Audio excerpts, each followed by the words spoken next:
Oi, pessoal, tudo bem? Como vocês estão? Espero que estejam todas e todos bem. Eu sou o professor Mário Fernandes Ramires, sou pedagogo, historiador, sou mestre em História Cultural e atualmente eu faço meu doutorado em Educação, Arte e História da Cultura. Sou docente, né, na Faculdade Flamingo,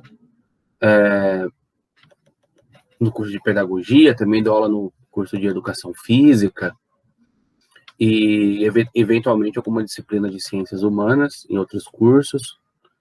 Sou professor de Educação Básica, já dei aula também em cursinhos pré-vestibulares. No ensino superior, eu atuo atualmente no ensino superior em cursos de graduação e pós-graduação em educação. E hoje eu vou trazer uma fala para vocês sobre educação infantil, né? Essa aula, essa minha fala, ela faz parte de um ciclo, né? Que serão 3 falas, né? Sobre educação infantil. E a minha vai ser uma delas, que vai complementar as 2 outras falas, né? E aí nós queremos complementar assim, né? Serão três apresentações, e aí nós teremos um momento de debate, discussão, que vai ser ao vivo, né? Então, eu vou falar hoje sobre essas questões, tá? Quais questões? Teorias educacionais e curriculares na educação infantil. Então, eu vou falar sobre currículo, sobre teorias, sobre currículo e sobre educação infantil, né? Então, eu trouxe uma apresentação para vocês, né? A ideia da minha fala não é fazer um apanhado histórico linear, de todas as teorias, todos os currículos, e mesmo porque nem temos tempo para isso, a ideia não é essa, tá? Mas vou falar sobre algumas características, algumas teorias da relação da teoria com o currículo, que envolve, com certeza, a relação entre teoria e prática, ensino e aprendizagem, né? Está relacionada à didática, ao cotidiano escolar, essas coisas. Então, nós vamos... eu vou propor uma discussão, né? Propor reflexões, né? Que eu acho que é algo interessante que nós temos que fazer, que pensar, né? A partir de questões, de reflexões, porque isso, né, isso torna a nossa aprendizagem, o nosso momento muito mais significativo, né? Então, eu vou colocar a minha apresentação.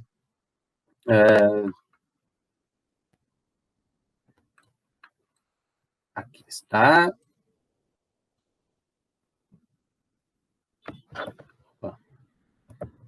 Então, aqui a primeira apresentação, né? Teorias educacionais e curriculares na educação infantil. É sobre isso que eu vou falar com vocês.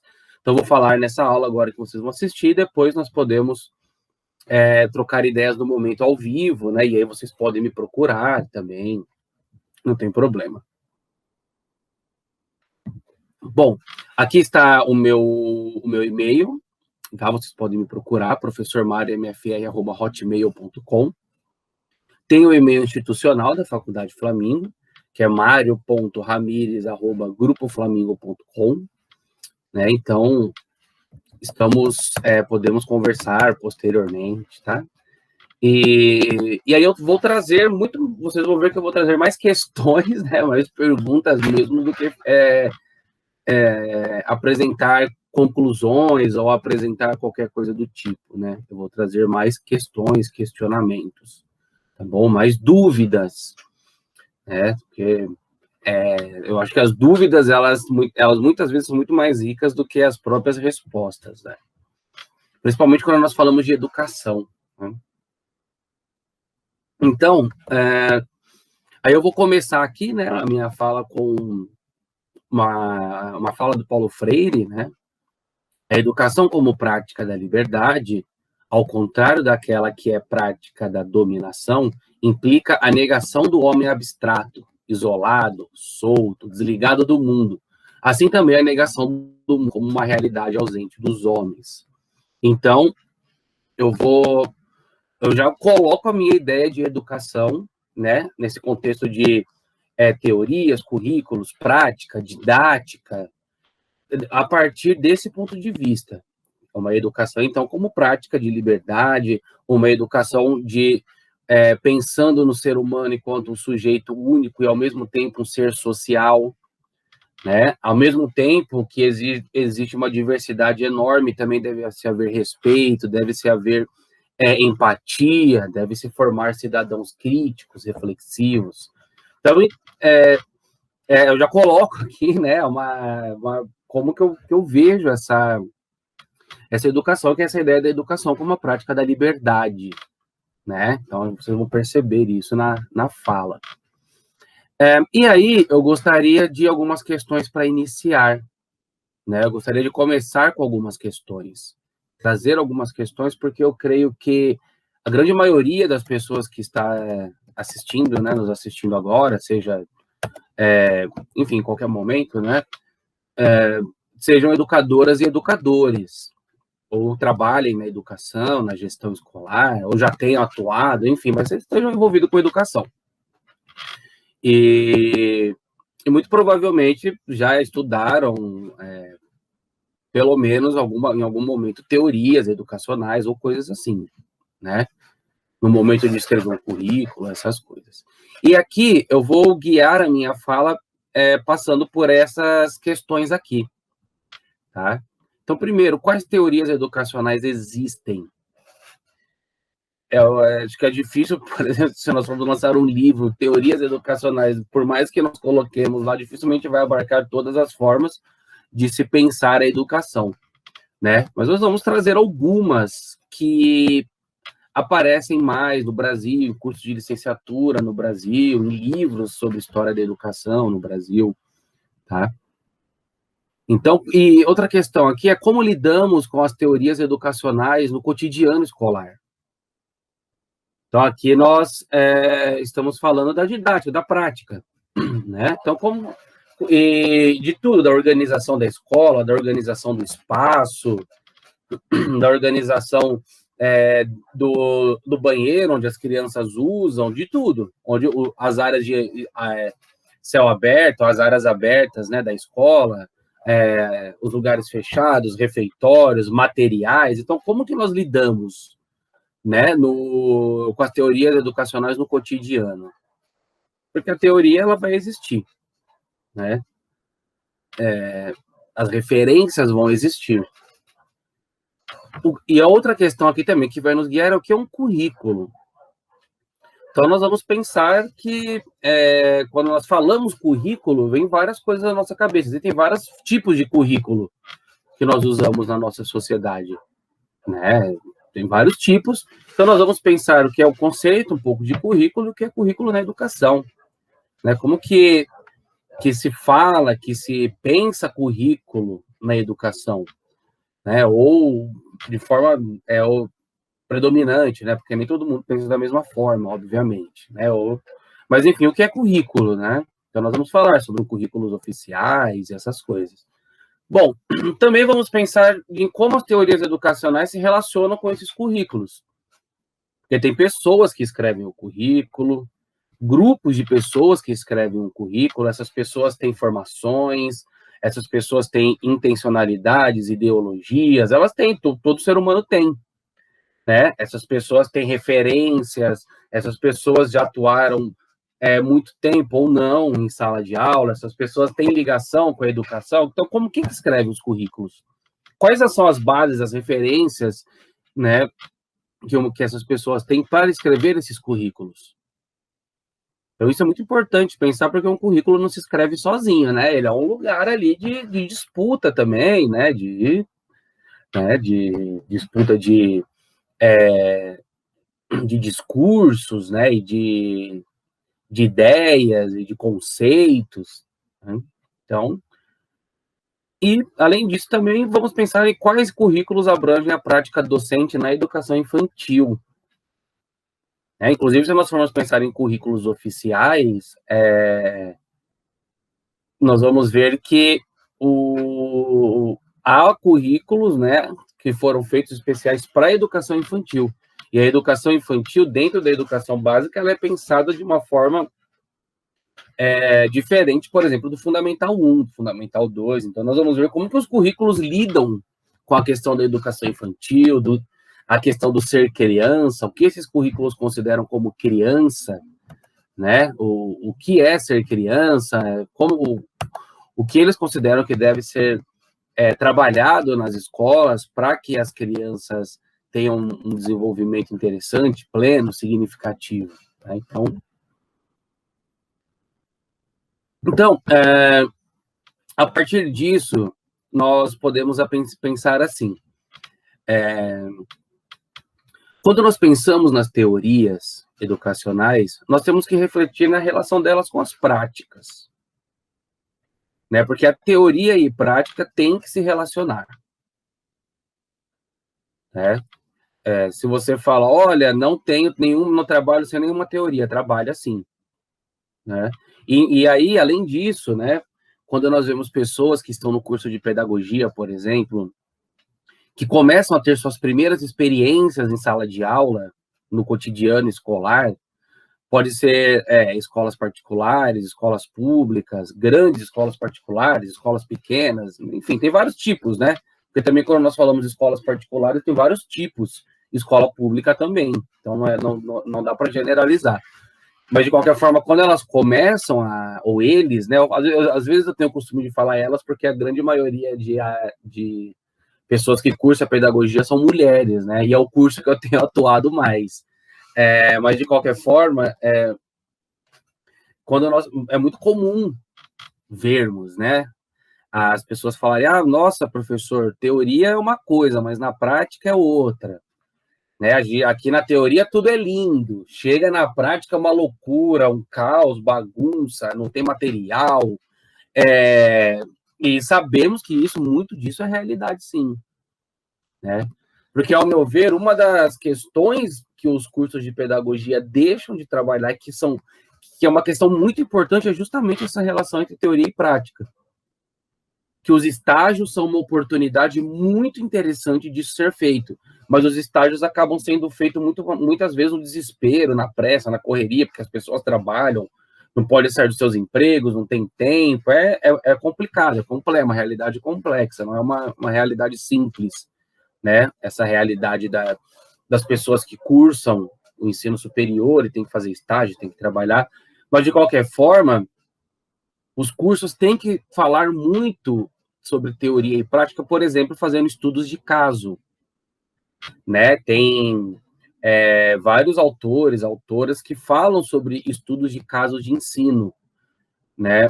A professora Maria da Graça Mizukami, por exemplo, né? Ela tem vários estudos sobre, né, o Schumann, Tardif, sobre essa questão da formação continuada, né? Então, a pessoa, ela não continua estudando enquanto está em sala de aula, continua, e, ao mesmo tempo, a própria formação dela deveria ser mais, ter essa relação de forma mais realista e impactante. Por exemplo, com estudos de caso, né? Então, você pega casos de ensino, né? Todo caso de ensino, ele pode ser um caso real que aconteceu, ou ele pode ser criado baseado em casos reais. Né? Então, ele tem que ter um problema, uma questão que a professora ou o professor tem que resolver, tem que pensar naquilo.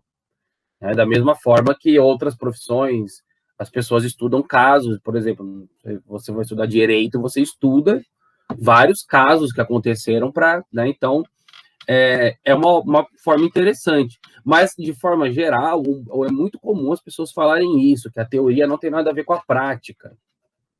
Né, que na teoria tudo é lindo, chega na prática, né?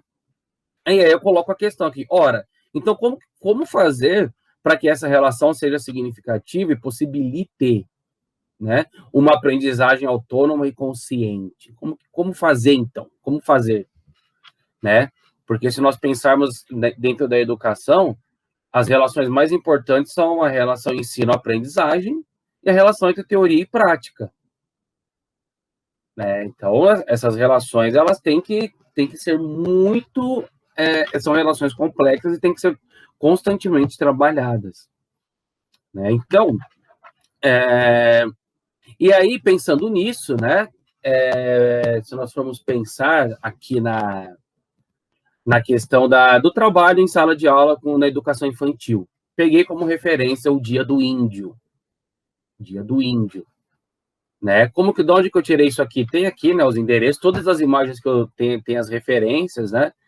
E só digitar lá na internet, Pedagogia do Dia do Índio, vai aparecer uma série de desenhos semelhantes, né? E aí você percebe que no mundo acadêmico, universitário, se tem falado tantas coisas, né? Pesquisas que falam sobre arte, pesquisas baseadas em arte, artografia, né? Várias coisas sobre aprendizagem significativa, John Dewey, Paulo Freire, e ao mesmo tempo em sala de aula há uma continuidade de desenhos, tarefas, se nós formos ver, estereotipadas, né? E que não tem o protagonismo do estudante aqui, né? Essa representação do indígena, né? Que muitas vezes acontece só no Dia do Índio, é uma representação estereotipada, né? E, além de tudo, é aquela atividade que já está toda pronta, o aluno só vai pintar dentro dos riscos, né? Muitas vezes, até ele recebe a ordem de quais cores ele vai usar. Então vejam, né? Horas, como será que um indígena se representa? Estou aqui fazendo um exercício, né, de aprendizagem significativa. Porque se nós formos ver o currículo, os currículos, eles falam sobre o estudo da diversidade das etnias indígenas, falam sobre as lutas dos povos indígenas na atualidade, sobre demarcação de terras, né? E muitas vezes nós nos deparamos com, né? E aí, se nós formos ver esse aqui dos nomes, então, né? Que, na verdade, a educação infantil não tem a alfabetização, né? E, de qualquer forma, estava lá como educação infantil. E, além de tudo, se nós formos pegar a imagem dessa índiazinha aqui, essa roupa de índio nem é o traje que o indígena brasileiro usa. Esse é o indígena norte-americano. Se nós formos pensar, né, essa roupa, esse traje, essa vestimenta. Então, olha, né, bagunça, né? Então, e aí nós podemos pensar, né, só porque nós estamos trabalhando com crianças, nós temos que trabalhar sempre de uma forma tão infantilizada e estereotipada, né, do índio eternamente feliz e criança vivendo em paz com a natureza, né? O índio que não tem contato com tecnologia, não tem, porque os indígenas têm hoje em dia, né? O indígena que sempre a imagem, o índio está pescando, né? A maioria dos desenhos infantis tem um índiozinho para colorir pescando, né? Não que o índio não pesque, mas é só isso que tem para mostrar, será, né? Sempre é oca, cocar, né? Então, e também que generaliza, porque nem todo grupo indígena chama a casa dele de oca, né? E aí tem muito, além de tudo, tem todas essas generalizações, né? E aí, essa é a forma que muitas vezes o índio, o indígena, né, as etnias indígenas são representadas na escola, na educação, e aí você vê principalmente o Dia do Índio, né? Que é quando faz uma peninha de papel, põe na cabeça da criança, ou, né? Então vejam na sala de aula, na escola, no ambiente educacional, uma continuidade usando aqui conceitos históricos, né, de ruptura e continuidade. Então, se nós formos pegar uma continuidade do que era feito no mimeógrafo, hoje em dia é feito na impressora, né? Então, ao mesmo tempo que, se nós formos pensar, as formas como os indígenas se representam, artistas indígenas, tem várias mudanças, porque a cultura, a arte vai mudando. E, além disso,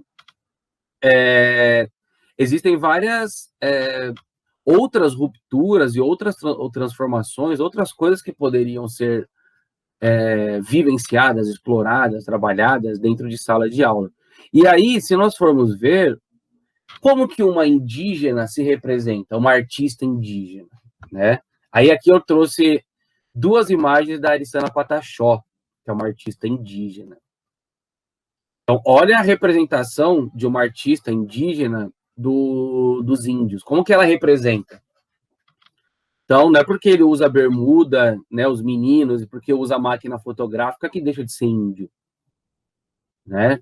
Porque muitas vezes a gente fala, nossa, é índio, mas gosta de dinheiro. Olha o mundo, a sociedade que nós estamos, né? Então, não é porque ele usa tecnologia que ele deixou de ser índio. Então, olha a representação, né? E a diferença de como, muitas vezes, na educação infantil, né? Mas muitas coleções de livro didático já têm melhorado bastante esse aspecto, têm trazido coisas mais interessantes, mas ainda permanece essa questão da atividadezinha, por exemplo. Mesmo que os currículos e as teorias já tenham mudado, mesmo que várias outras discussões aconteçam, ainda existe uma continuidade muito grande de estereotipar na prática, né? Então, pensar a cultura acaba ficando muitas vezes de uma forma simplista e estereotipada, ao passo que, se nós formos ver aqui uma artista indígena representando os indígenas, é totalmente diferente. E por que não, por exemplo, trabalhar esse tipo de representação indígena desde a educação infantil? Por que não eles terem contato, né? Nós vamos falar aqui de curadoria com crianças em espaços de arte, crianças da educação infantil, né? Tem mediação, o educativo. Isso é interessante porque nós temos que pensar assim, tudo isso vai formando, né, no decorrer da vida, as características culturais e sociais do indivíduo, da pessoa.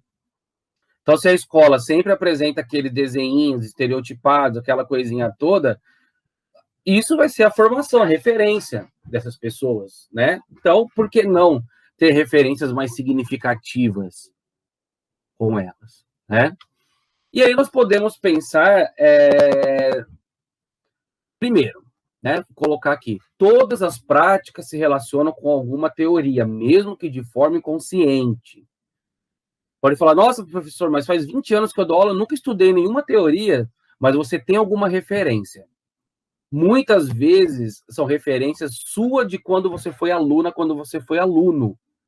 Ainda mais quando você começa a dar aula. Eu, por exemplo, quando eu comecei a dar aula, eu era muito, muito, muito conteudista, seja na educação básica ou no ensino superior.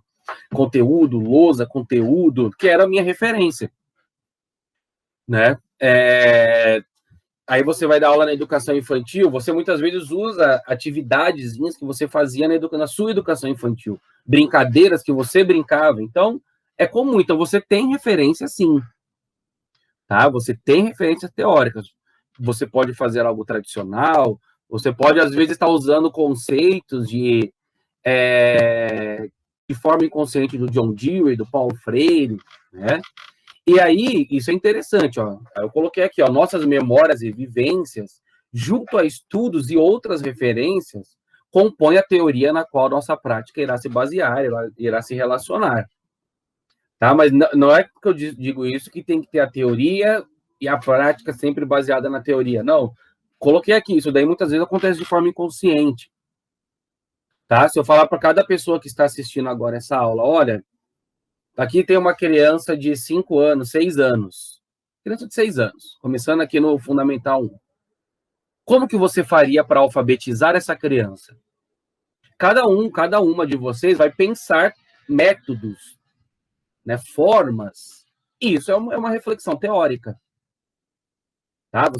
Você pode pensar de várias formas. Olha, eu colocar para assistir filme, eu contar história com livros, eu iria falar para ela escrever na lousa as letras, ou eu iria pegar gibi para alfabetizar, então, cada pessoa, isso são referências que vocês têm, que nós temos já. Então, toda prática se relaciona com alguma teoria, mesmo que de forma inconsciente. Isso é interessante. Tá? Então, é lógico que se você se baseia em estudos teóricos, em referências, em práticas, aí a sua prática ela vai se tornando cada vez mais significativa, porque você vai sabendo da onde você está saindo, o que você quer, quais são os seus objetivos, as suas estratégias, com quais linguagens você vai trabalhar. Então, quanto mais você estuda isso, reflete e prepara, mais o seu momento enquanto educador, educadora, vai ser significativo. Você vai ter mais autonomia, né? Ao passo que você está sempre esperando que alguém passe alguma atividade, alguma coisa, né? Aí você vai tendo menos autonomia, né? E a nossa profissão, né, enquanto educadores, educadoras, é uma profissão maravilhosa porque ela permite o uso da criatividade, ela permite que nós possamos lançar mão de várias linguagens. Então, por que não fazer isso? Por que não experimentar? Né? Porque não falar, olha, tudo bem, eu sei que vai ser difícil, mas eu vou tentar montar, por exemplo, um ateliê aqui na sala de aula, né? Então, aqui eu coloquei assim bem resumidamente, tá? Algumas teorias.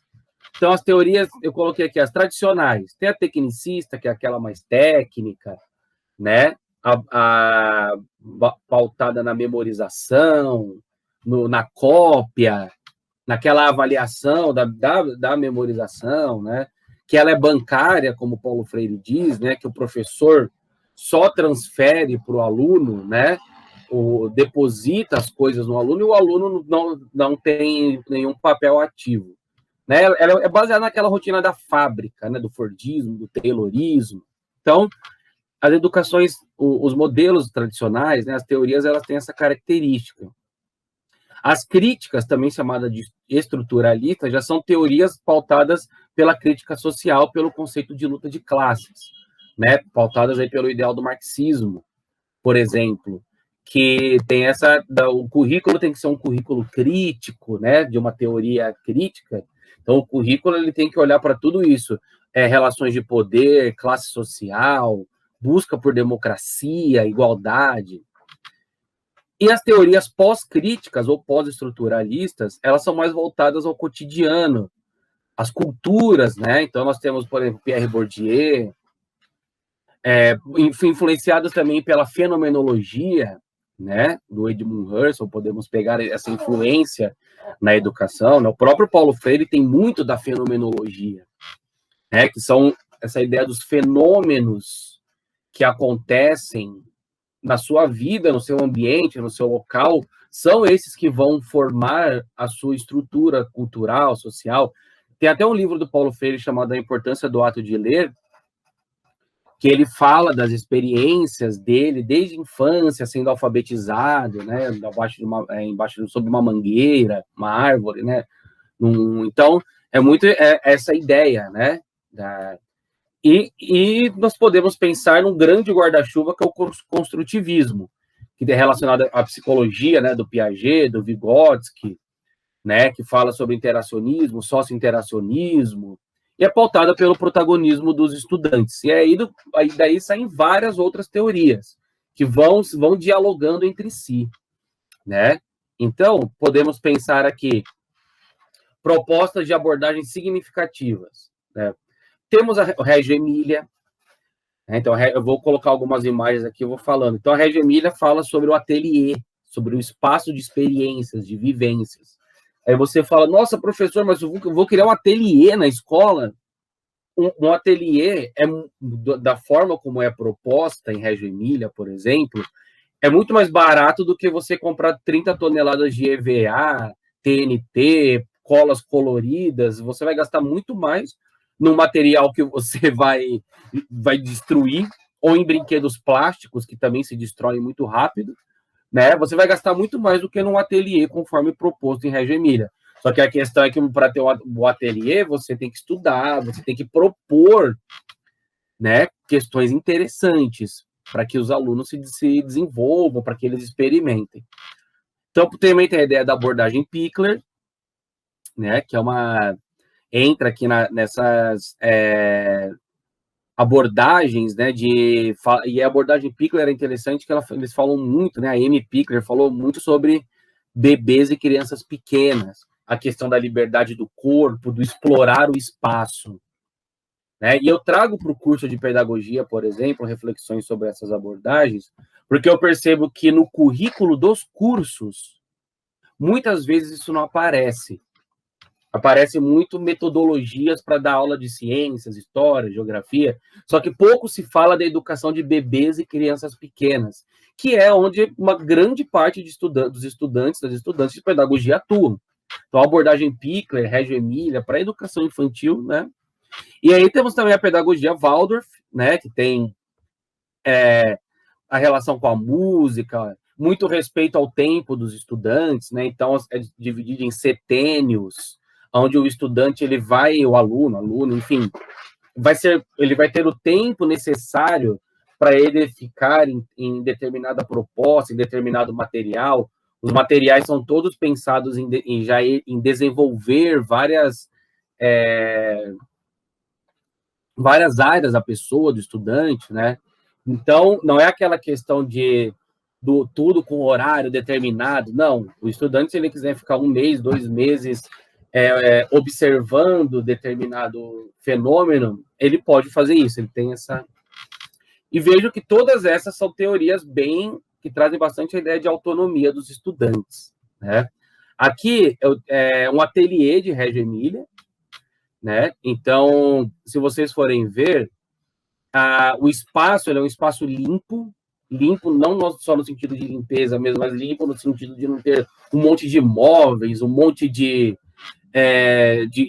materiais desnecessários, vamos dizer assim, né? Então, são coisas simples do cotidiano, coisas de madeira, tem lupa, tem pessoas que trabalham com luzes, com lanternas, tem várias formas de trabalhar, e você propicia com esses materiais experiências que as crianças têm, né? Então, você prepara o espaço, prepara os materiais.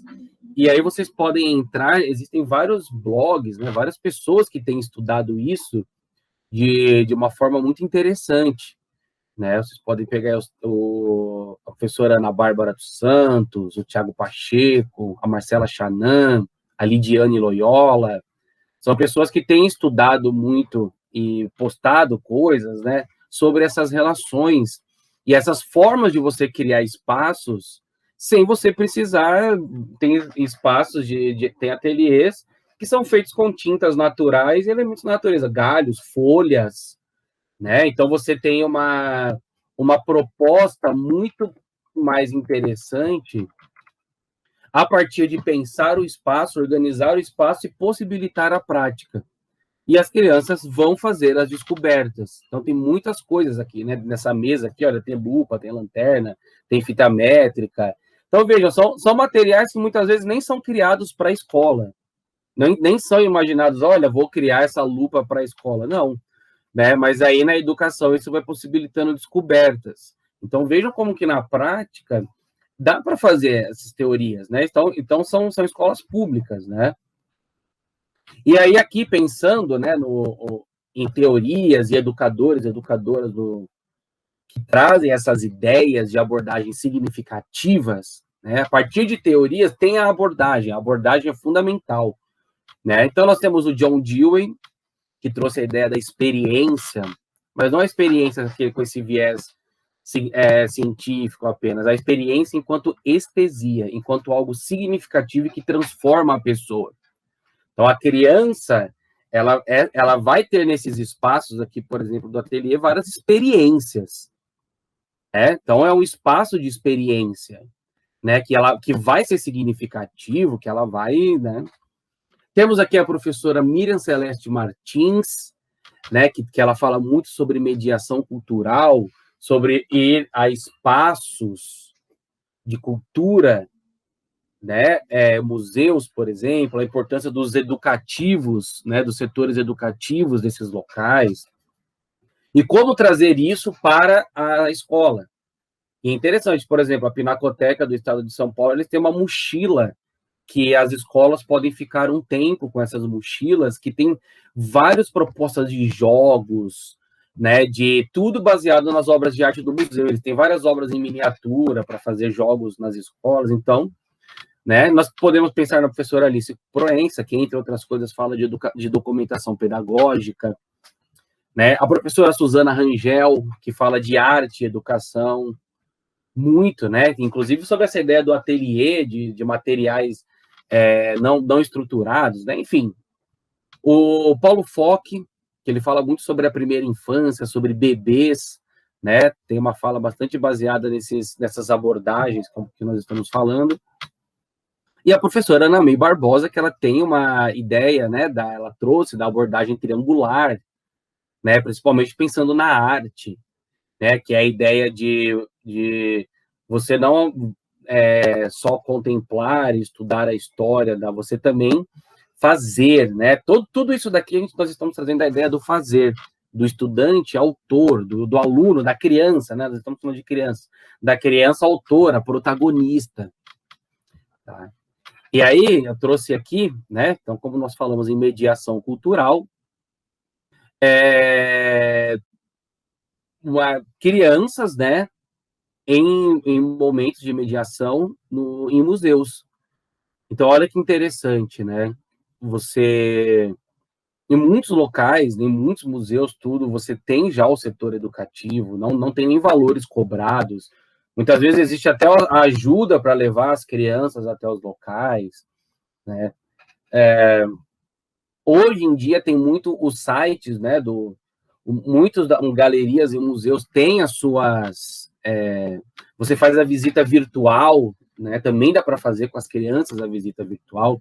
E o interessante é esse momento, vejam, de arte, de discussão, de reflexão, porque não é porque é educação infantil que as crianças têm que ficar o dia inteiro num ambiente todo colorido, com, né, pirulitos gigantes de EVA, e o tempo todo com gritaria, correria, não. A criança, ela se concentra, ela tem curiosidade. No espaço desse, a observação e a curiosidade, isso causa essa estesia, né? E isso vai dar o que a professora Miriam Celeste Martins chama de nutrição estética para a pessoa durante a vida dela. Então, são espaços que você você prepara a turma antes de ir, né? Você leva essas turmas nesses espaços, faz as propostas, as vivências nesses espaços, e depois leva essa discussão e continua na sala de aula, né? A partir do que foi feito. Então, é interessante porque você vai criando também nas crianças essa cultura, né? Assim, de você estar nesses espaços, olhar para a arte, se interessar, ter curiosidade, né? E sempre fazer, criar, né? Então, são momentos que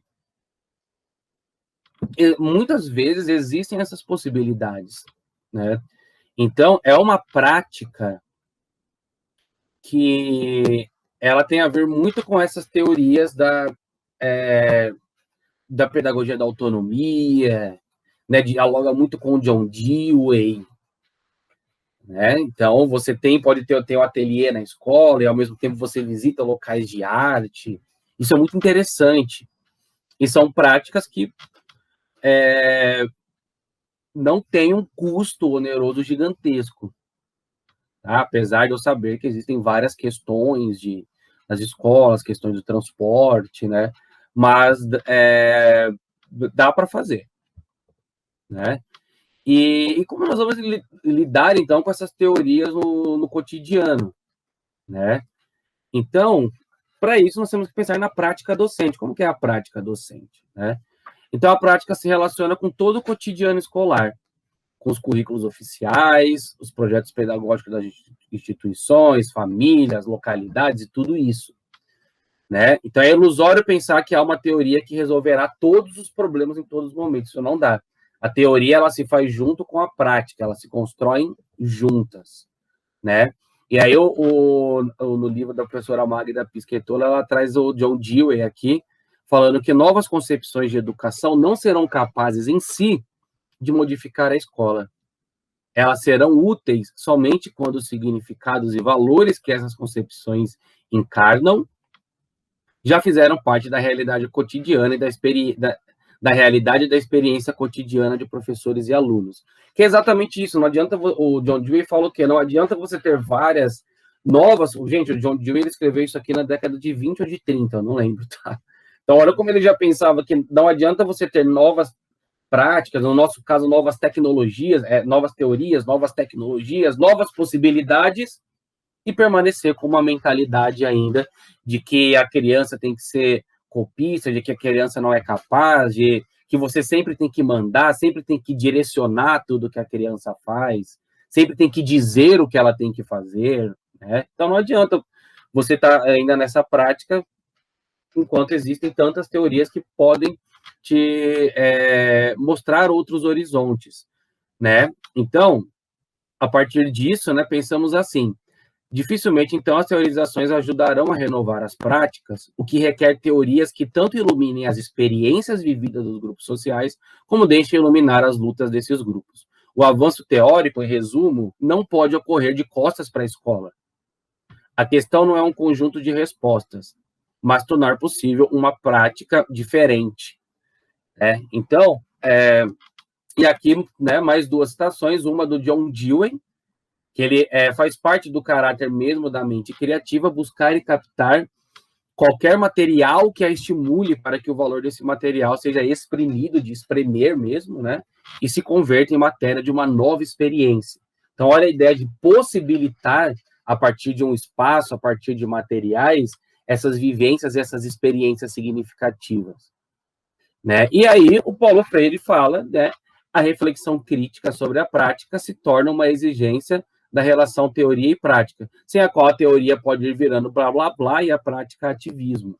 Então, vejam como criar momentos significativos dentro dessa ideia da teoria e da prática se construírem juntos é algo extremamente poderoso na educação.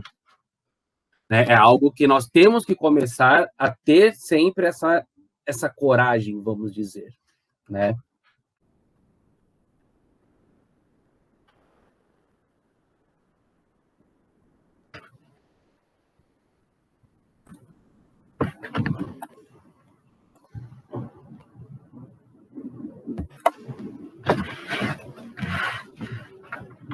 Bom, é interessante pensar, né, dessa maneira como a teoria e a prática, elas se constroem junto. E para que essa prática seja significativa, pensando aqui na educação infantil, é interessante nós pensarmos nessas possibilidades de criar os espaços, o ateliê, né? E então, para pensar nisso, né, nós não podemos desvincular a prática educacional do currículo, da ideia de currículo. O que é um currículo, então? Né? O que é o currículo que muitas vezes procura colocar em prática, né, propor a prática dessas teorias, né?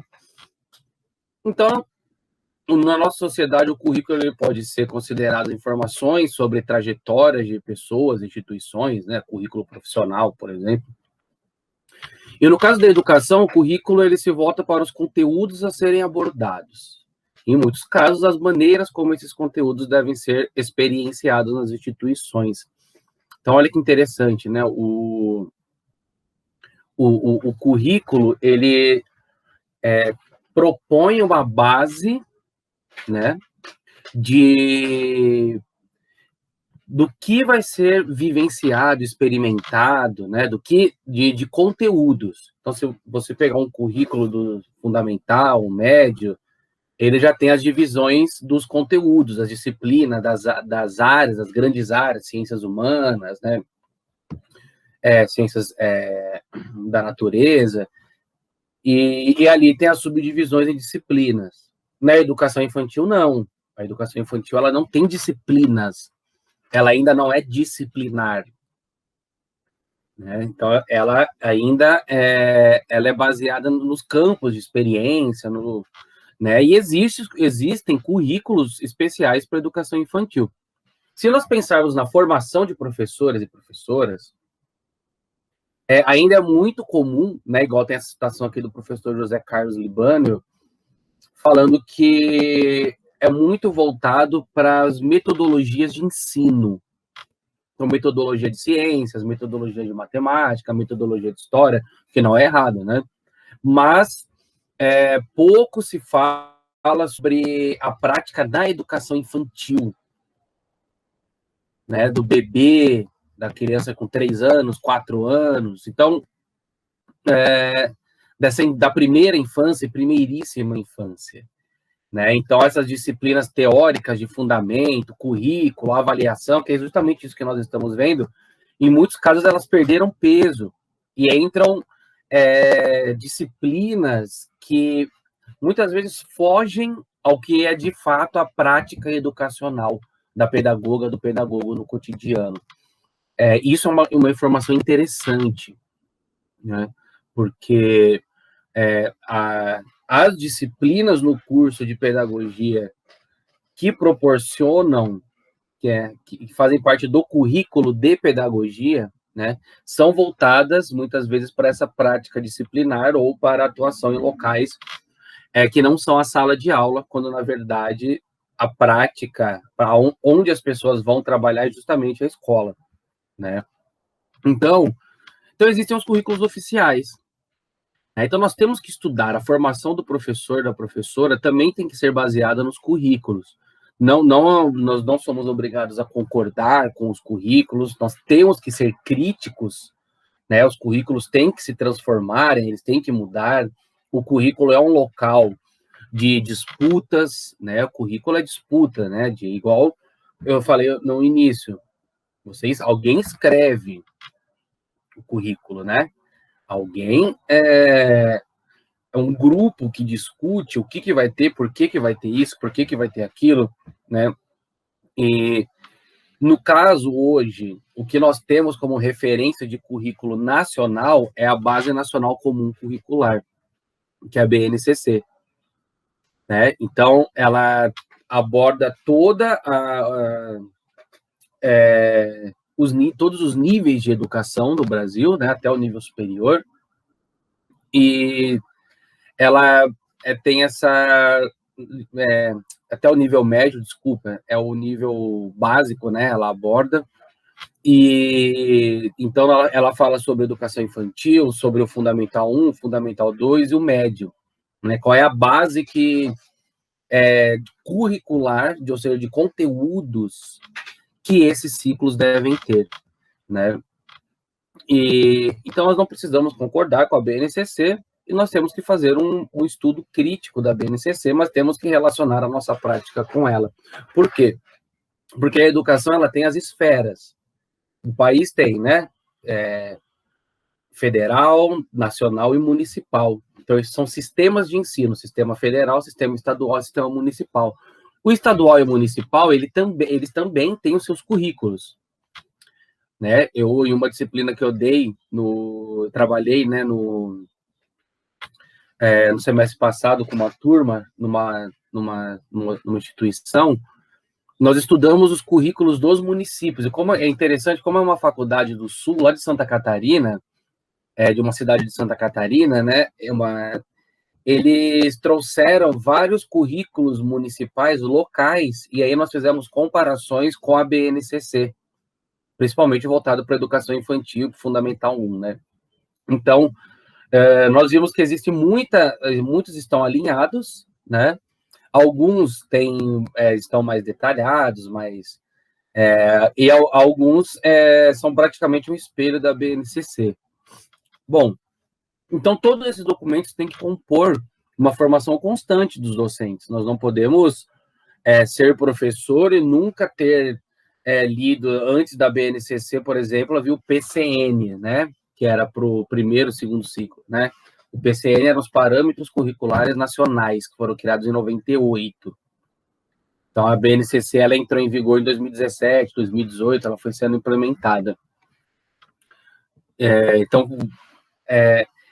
Pensando aqui na educação infantil, em 98, quando entra em vigor, né, 97 para 98, os PCNs, os Parâmetros Curriculares Nacionais, Fundamental 1, Fundamental 2 e Médio, a educação infantil ela passa a ser balizada pelo Referencial Curricular Nacional para a Educação Infantil, é o RCNEI. Então, em 98, nós tivemos essa grande mudança curricular na educação no Brasil, de forma geral.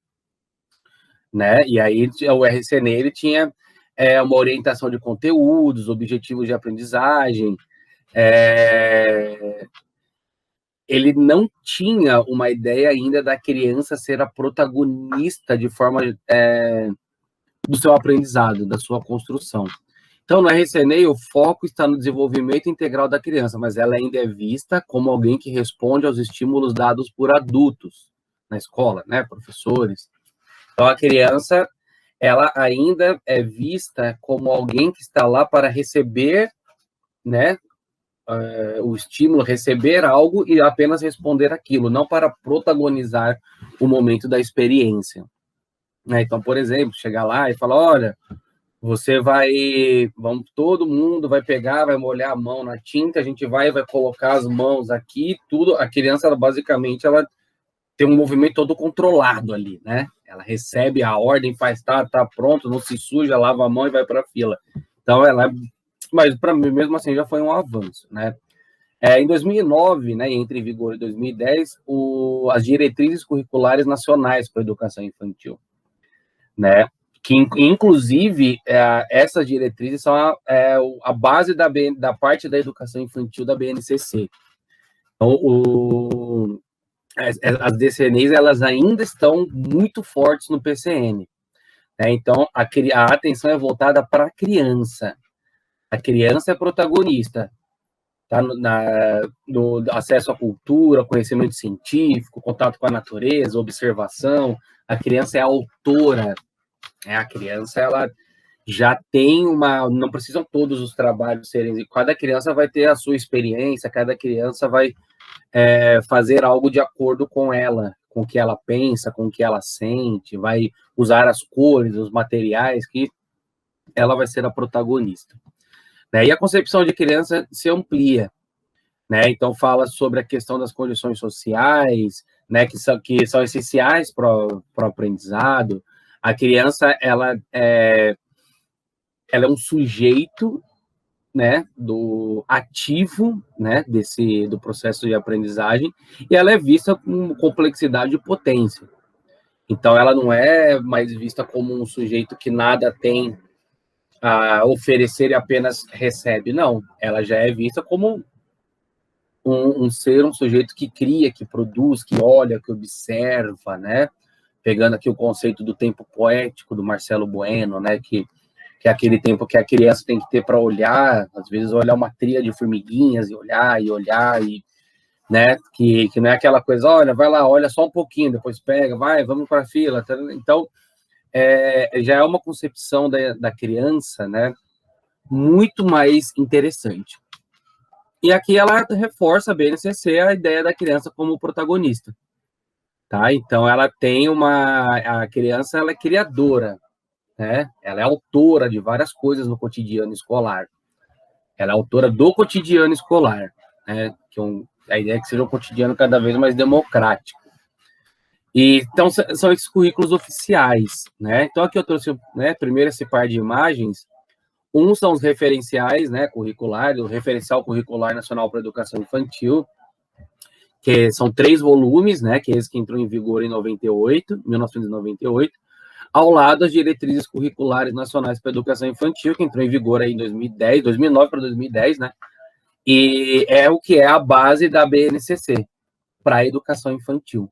Né? Então, se nós pensarmos em currículo, né, o Brasil nos anos 90 teve muitas mudanças em relação a currículos, e essas mudanças vêm acontecendo. Podemos fazer várias críticas, né? Por exemplo, a BNCC, ela teve uma mudança assim, com uma participação muito pequena, né, de professores. Foi uma discussão muito rápida, mesmo ela já tendo sido prevista lá nos PCNs, até na Constituição de 88 se prevê uma base educacional assim. Aconteceu de uma maneira quando começou, né, a ser votada, assim, foi de uma maneira muito a toque de caixa, né? Mas temos que estudar, e tem coisas que nós podemos valorizar e tem coisas que nós podemos criticar, ainda bem, né? Nós temos essa liberdade.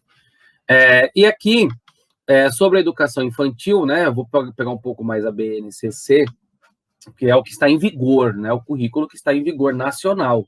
Então, os currículos estaduais e municipais devem estar de acordo com a BNCC, né? Então, aqui eu trouxe o que ela coloca como direitos, né, das crianças na aprendizagem infantil. Então, é conviver com outras crianças e adultos, né, explorar linguagens, explorar práticas de sociabilidade, a brincadeira, o brincar, né, que pode ser o brincar com um objetivo, pode ser um momento do livre brincar, né, o brincar que foca nas experiências, na emoção, no corpo, na relação, né, a questão do participar, né, de participar de escolhas, participar da organização, participar até da avaliação das coisas, né, a questão do explorar, né, que também é o direito de explorar tudo o que vai acontecendo ao seu redor, e essa exploração é interessante que é uma responsabilidade muito grande do professor, da professora, porque ele vai explorar a partir daquilo que nós vamos levar, não é isso? Então, você pode explorar a partir de músicas, e tudo de uma forma com várias linguagens, né? Explorando várias linguagens ao mesmo tempo, porque é interessante que mesmo esses campos, né, de aprender, de experiência estarem separados, nós podemos sempre pensar nas coisas de convivências que unam vários desses elementos, né? Então, o explorar, né, falar sobre o expressar, desculpa, né, agora, que é onde a criança ela tem o direito de falar sobre suas descobertas, seus sentimentos, suas opiniões. Não, nós não temos que ficar o adulto o tempo todo falando o que a criança tem que falar. Olha, pede desculpa, né? Olha, o que você fez? Você fez um bolinho, a criança, você já vai determinando, né? Então, deixa a criança pensar, deixa ela falar, ela se expressar, ela buscar soluções para as coisas. Não dá um potinho num tanque de areia e fala que ela tem que fazer o bolinho, depois cantar parabéns, acabou a brincadeira. Não. Ela vai encontrar problemas, ela vai encontrar soluções para esses problemas, e ela vai criar várias formas de experiências ali, né, nesse momento. Então, e é isso que é interessante, né, a criança ter esses momentos. E construir a sua identidade pessoal, né, através lembre-se, né, é aquela ideia da relação do indivíduo com o coletivo, com a sociedade, né? E aqui eu trouxe algumas práticas cotidianas. Essas duas imagens são baseadas em abordagem Pickler, né? Então vejam que tem a ideia do espaço, né? Essa escada, né? Tem ideia de escada, de caixas, e abaixo o cesto de descobertas, né? Tem alguns lugares que tem o baú do tesouro, que são objetos simples, né? Ó, esponjas, chocalhos, né? As crianças... E vejam que é um espaço, né, ali totalmente limpo. É um espaço de convívio que não tem mesas e cadeiras pesadas, aquele monte de material na parede, aquele monte de armários com um monte de coisas que às vezes não é aberto há 2 anos, sei lá. Estou exagerando, mas tem, né? Então vejam como é, né? Porque muitas vezes se fala, mas falar é fácil, mas como que a gente vai fazer isso? Horas. Vejam que os espaços eles são muito menos onerosos para as instituições do que espaço que tem um monte de brinquedos, de coisas que vão ficando velho, quebrado, e então, né? Então é uma prática interessante pensar nisso, né? Como que eu vou organizar o espaço, né? Como que eu vou possibilitar que a criança se expresse, que ela descubra, né? Como que eu vou possibilitar isso? Como que eu vou, né? Então, será que eu preciso ficar o tempo todo direcionando, falando o que ela tem que fazer, o que ela tem que falar, ou será que é muito mais interessante eu colocar assim um cesto de descobertas, e ela vai descobrindo e ela vai dando significado para aquilo, vai sentindo a textura, vai, né? Então, vai sentindo o peso das coisas, as cores, né? E aí, dentro da BNCC, né, nós temos a questão dos campos de experiências. Então, tem um campo que é o eu, o outro e o nós. O outro é corpo, gestos e movimentos. O outro é traços, sons, cores e formas. E escuta, fala, pensamento e imaginação. Contudo, nós não temos que pensar esses campos de forma separadas. Mesmo no documento, eles estando separados, pensando aqui pela ideia da escuta, escutar o que o aluno, o que as crianças estão falando, o que eles estão pensando, o que eles estão desenhando, o que eles estão... Né? Então, muitas vezes você leva uma atividade, uma vivência de corpo, de movimento, que você não pensou, por exemplo, em nenhuma música. Aí ali a criança pode trazer alguma música, pode pensar, e aí você transforma em movimento, música, que também pode se transformar em várias outras coisas. Né? Então, esses campos é legal que nós podemos colocar eles sempre em diálogo e ocorrendo de forma conjunta. Aqui, eu vou falar sobre interdisciplinaridade. Eu sei que na educação infantil não há disciplinas, né? Eu sei. Mas, assim, pensando nos campos de experiência, eu trago uma ideia do que a professora Ivani Fazenda traz de interdisciplinaridade, que é de não separar, né? Então, propor, da mesma forma que no fundamental, no ensino médio, você pode propor, nós podemos propor várias vivências, projetos que envolvam diversas áreas do conhecimento, né? Que esteja nesse constante movimento, criando, recriando, que é o que a professora Ivani Fazenda coloca. Nós também podemos pensar em vivências e projetos que envolvam, inclusive, simultaneamente, todos esses campos de experiência. E aqui, né, uma ideia de crianças autoras e protagonistas, né? Então, essa aqui é uma escola municipal de São Paulo, né? As fotos são da professora Ana Bárbara dos Santos. Então, na imagem de cima, as meninas estavam, os alunos, né, as alunas brincando com corda, e aí o pai delas, de uma delas, ele faz rapel. Então, a criança, a partir daí, ela trouxe essa ideia de amarrar na cintura, subir um pouquinho na árvore, obviamente sob o olhar da professora, né? A professora não... Então, as crianças passaram a explorar e dessa forma, né, deram significado para aquilo, para esses materiais. E abaixo, né, a professora propôs no dia uma vivência com tintas naturais, elementos da natureza. E esses dois meninos, eles quiseram ficar pegando sementes e reunindo sementes para depois brincar, criar coisas que eles... E assim foi. Então, a professora escutou, né? E veja que interessante, né? Sem nenhuma necessidade de um material caro, sem nenhuma necessidade de você ficar investindo grandes quantias, né? É isso que é interessante, porque nós escutamos muito, né? Se falar, mas é fácil, falar é fácil. Então, mas fazer, se você, a partir do momento que você vai tendo experiências, pesquisando, buscando referências, né? A sua prática, ela também vai se desenvolvendo, né?